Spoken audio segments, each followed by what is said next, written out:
have a winner! So last year, I made 2 videos for E3 about the games I was most impressed by and the games that I would like to keep an eye on. These videos have since gone down as the least viewed on my channel, and I don't expect you to check them out. They're pretty bad. But because we all know that exciting announcements can lead to incredible disappointments, I thought it would be fun to look back on E3 2015 and see how my opinions have changed. This is going to be a quick and easy video, so don't expect anything too impressive. Just trying to get some thoughts out.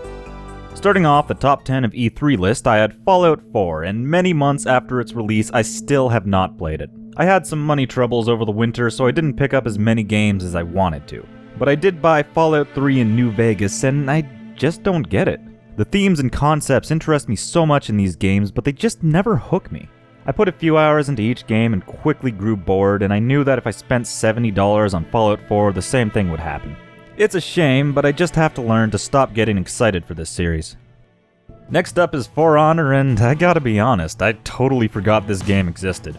It still looks fun, but I'll probably pick it up way down the line in a sale, but by then the online community will probably be dead.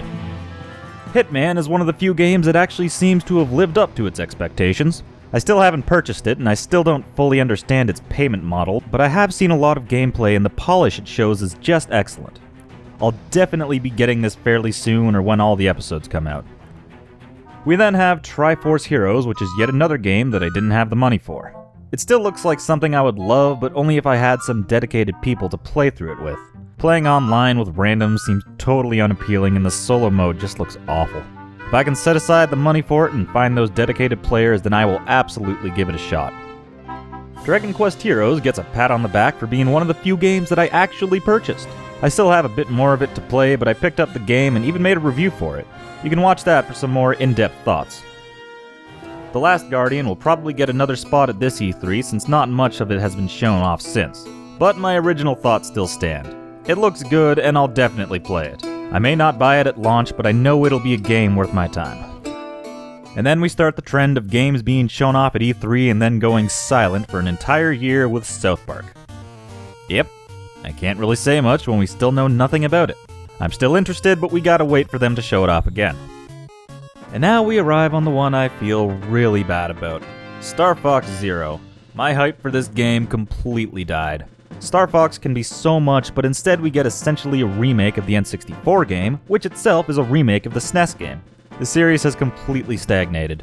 I've heard people complain about the controls, but that doesn't bother me at all. I'm sure I'd like them. I just don't see a reason to spend $70 on this instead of playing 64. Mario & Luigi Paper Jam is the next game that I miraculously purchased. It's on the weaker end of the Mario & Luigi games, and there's not enough words in this script to cry about the state of Paper Mario, but it was still a good ride. The combat was excellent, and there was even a few surprises in the story. But those papercraft battles can suck it. Overall, it wasn't too special, and I doubt I'll go back to it, but I'm still glad I played it. And finally, we have Horizon Zero Dawn, and I am just as excited as ever for this. New trailers and gameplay have come out and it just keeps looking better. Everything about it is beautiful and I can't wait for its next showing. Hopefully this E3 gets us a release date and hopefully they don't fuck it up with predatory DLC.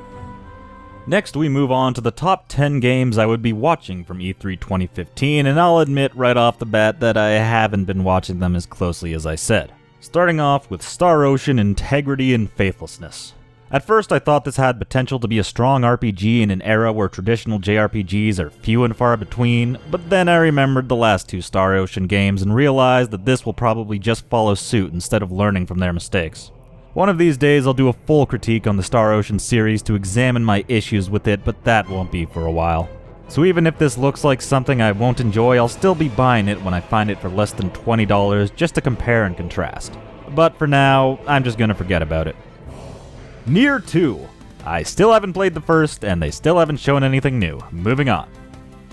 Dishonored 2. I did play the first game since and had a lot of issues with it that I won't get into here. Maybe 2 will be better, or maybe it'll be more of the same, that can't be known yet. But no matter how it ends up, I don't see myself getting this anytime in the near future. It'll be a Steam sale game, no doubt. Metroid Prime Federation Force is a game that surprised everyone when they showed new trailers for it when everyone thought it was cancelled. And I actually think it looks fun. Don't get me wrong, it is not Metroid, and I realize it would be more accepted if a real Metroid game was on the horizon, but ignoring the legacy, it looks like something I could enjoy. Much like how, while not perfect, I still enjoy Star Fox Adventures. It's a game that will probably deserve some intense analysis, but a co-op dungeon shooter sounds like something I'd have fun with. Too bad there will never be anyone to play it with. We then have Unravel. I didn't play it, but it still looks great. I'll get it eventually. And that's all I have to say. Then there's the HoloLens, and my opinions on virtual reality could fill a video on its own. But to keep it short, VR looks fun as hell but exorbitantly expensive for something that few developers are using in meaningful ways. When it's affordable past the tech demo stage and has experiences that I can truly become invested in rather than just saying this is neat and forgetting about, then I'll give VR a better look. I am Setsuna. While writing this update, a new trailer came out for this and it just looks beautiful. It promises to be a spiritual successor to Chrono Trigger, much like Bravely Default was the successor to Final Fantasy. The art and combat look gorgeous, though I worry it might be taking itself a bit too seriously with its themes of sadness and sacrifice. Those are themes that can very easily become awkward if handled poorly. Overall, my excitement for this has gone way up, but I just don't hear anyone talking about it. Hopefully it gets a bigger push closer to release because I would deeply love a return to quality JRPGs. World of Final Fantasy still looks interesting, but I haven't followed it closely. The most I can say about it is I'm infinitely more excited for this game than I am for Final Fantasy 15, and I won't be buying this at launch either. And then we have Retour. It's been a full year and this one cinematic trailer is still all we know about it. I even went to the website to try and find something new and discovered that while nobody knows what the hell the game even is, they're still trying to sell t-shirts. God damn it, Inafune. And we end with Sea of Thieves. I choose to remain cautiously optimistic. Information is still scarce, but as long as Rare is trying to be creative, I'll support them. Whether this is the start of a return to glory or just another disappointment is up in the air, but we'll probably see something more substantial this time around.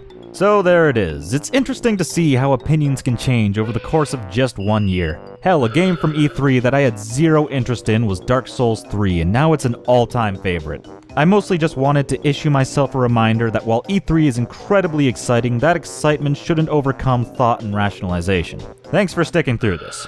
Now watch one of my real videos.